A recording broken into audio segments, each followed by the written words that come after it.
Hello, everybody. I am extremely glad to have you on today's episode of Star Wars Nerds and Geeks.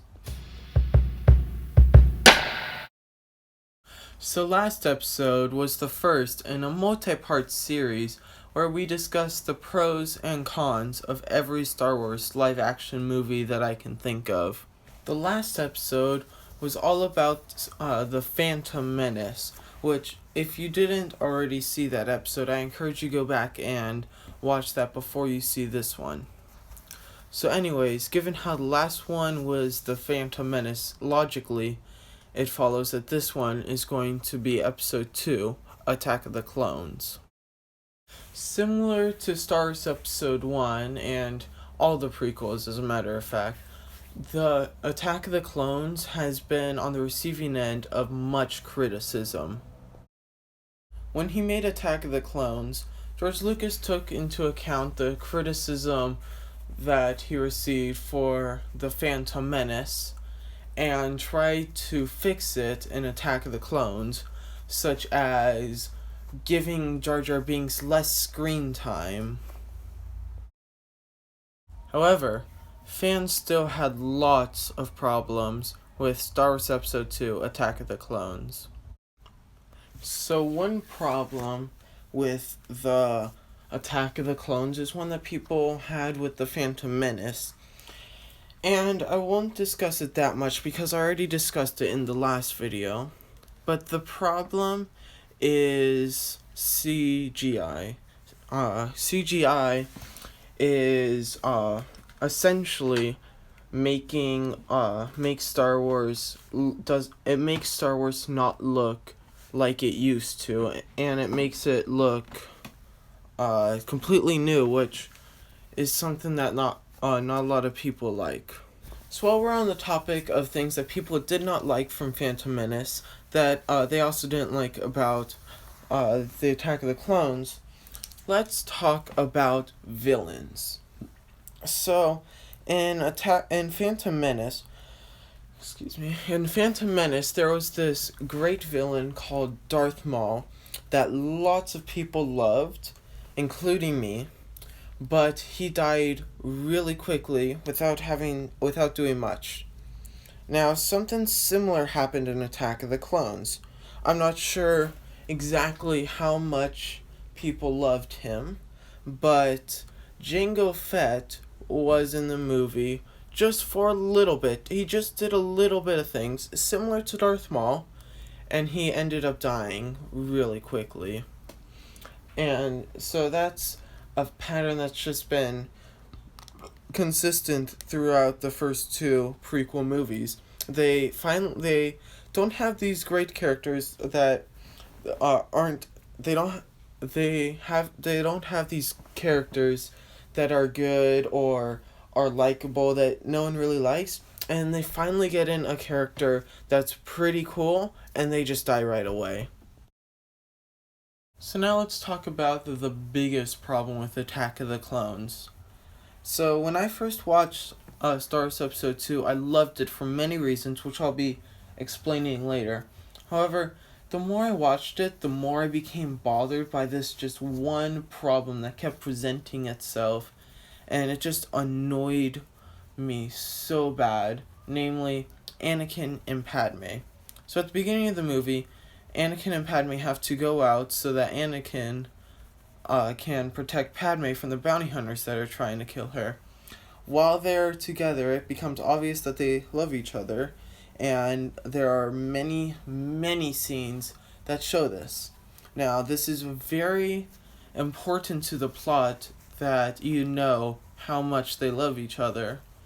However, it's way too much. It just goes on and on and on, scene after scene after scene of them just doing pointless stuff with each other that was just boring. All it did is fill up time, and I hated it. I don't like to skip scenes in movies, but I would skip those scenes all the time. To add on, another problem with the scenes between Anakin and Padme was the utterly stupid dialogue that they had with each other. It was completely unhuman, unrealistic. It sounded like they were 14th century monarchs flirting with each other. It was just stupid things that they're talking about, and even in the way that they said it was just boring, and it sounded utterly forced. In the most basic terms, it was completely cringy. I don't like sand. It's coarse and rough and irritating, and it gets everywhere. Not like here. Here everything is soft and smooth.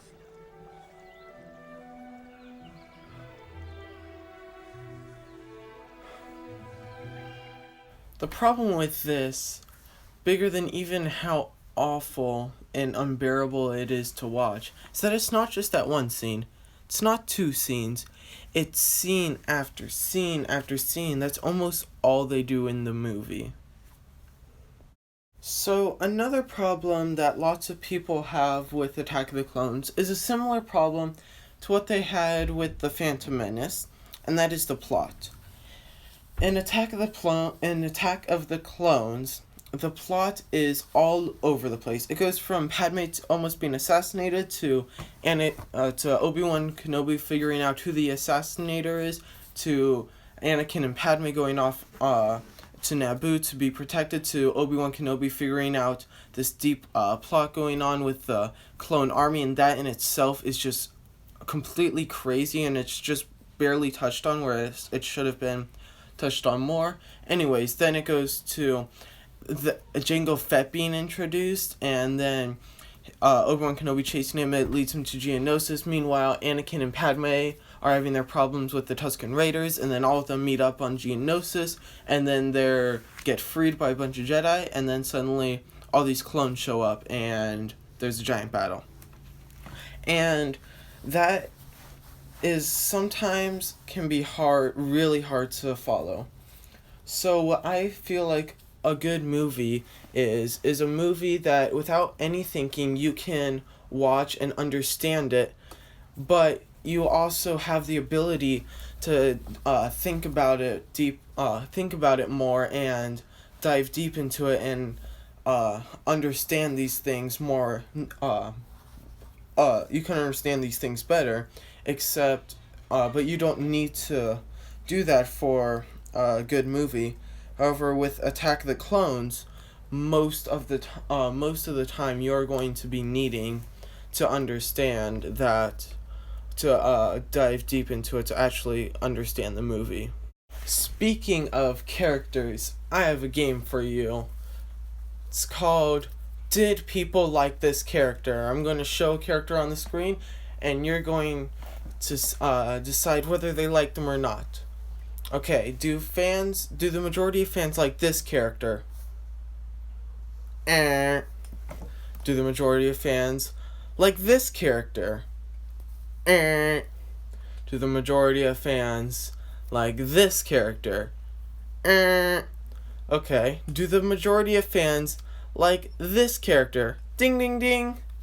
Okay, so you can see through that little game that I had there that most characters in Attack of the Clones people did not like. Anakin had these cringy lines. Lots of people didn't like his acting. Padme went along with those lines. She was better at acting than Anakin Skywalker, but still did a bunch of cringy stuff with him. Count Dooku was just another villain that came in that no one knew his backstory. No one really knew what he came from. He just appeared out of nowhere, and suddenly there's a new Sith that everyone has to deal with.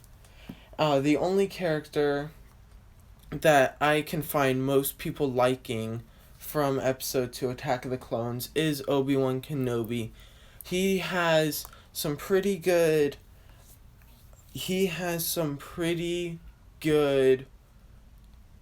acting. He has some pretty good lines.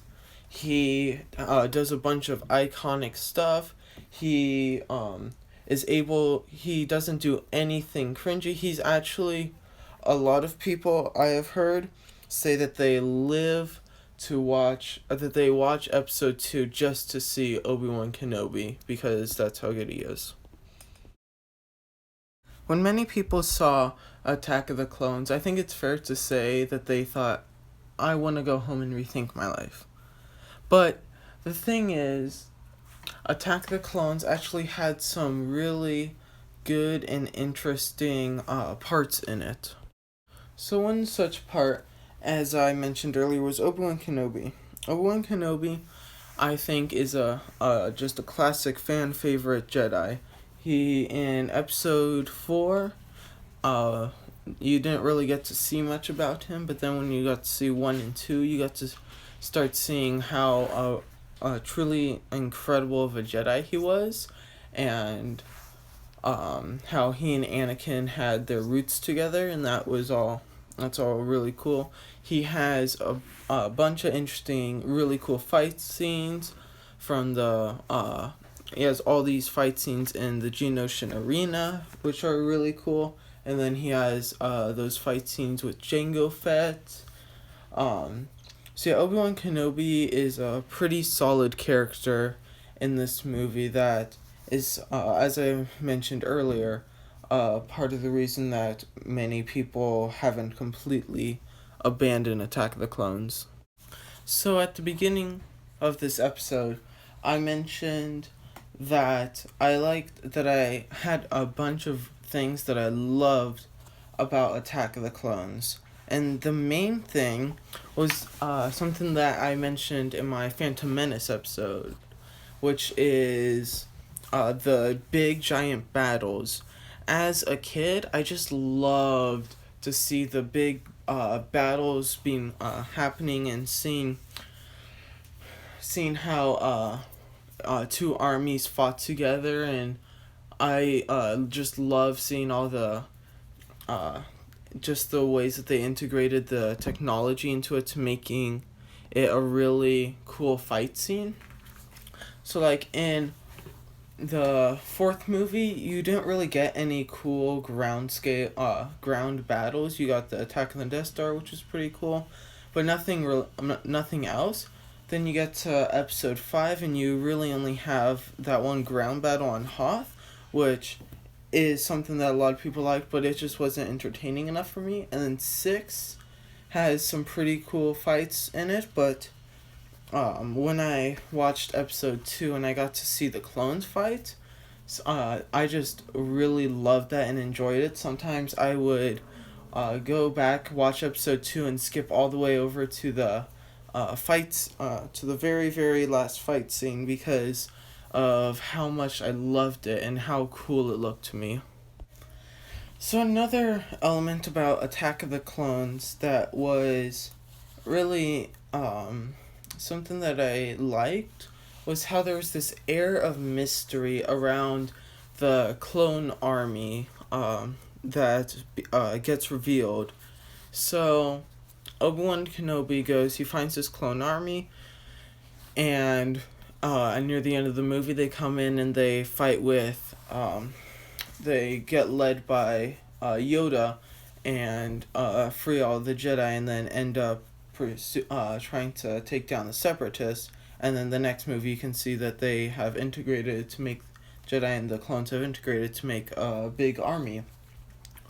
But something that I did say this was confusing, but I also kind of liked, was how there wasn't too much explanation about the clone army, how they're being created.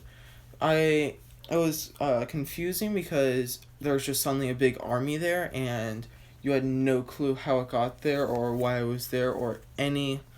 You don't understand any of that, but I like having mystery in the movie.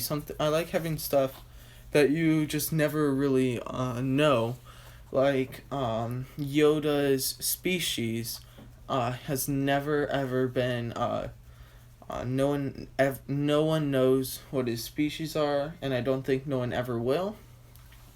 And I kind of like that, how you have there's enough information for you to be able to speculate and try and figure it out, but you'll never truly know the answer.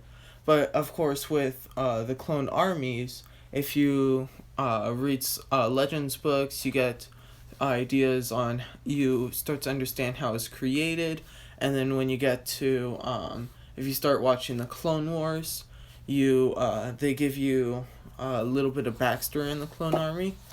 But if you don't if you don't believe the legends and just take full canon, then it's still kind of a mystery.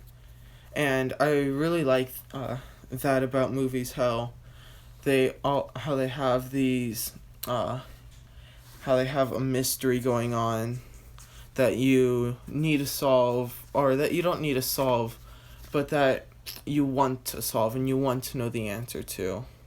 Okay, so the main reasons why people did not like Attack of the Clones at all were that the plot was hard to follow and was confusing. That most of the characters in there people did not like at all. For example, Dooku just came in randomly, no backstory, nothing at all. And then also Padme and Anakin, especially their scenes together. And then, of course, the main reason that people did like Attack of the Clones, or at least the main reasons that I liked, is that there's the mystery with the clone army that you want to solve. There's the big, giant, epic battles. And of course, Obi-Wan is... Did I call him Obi-Wan? Anyways, sorry. Obi-Wan is just an incredible character. And so there you have it. That's my opinion on Star Wars Episode 2, Attack of the Clones. But I'd love to hear what you think. So please tell me all about your opinions on this movie and more down in the comments. Remember, if you found the quote of the day, post that. Any questions at all, love to hear and answer those. And join us. Remember to join us next time for the third episode in this series, where we will be discussing Star Wars Episode 3, Revenge of the Sith. Alright, well, this is Star Wars Nerds and Geeks, signing off. See you next time.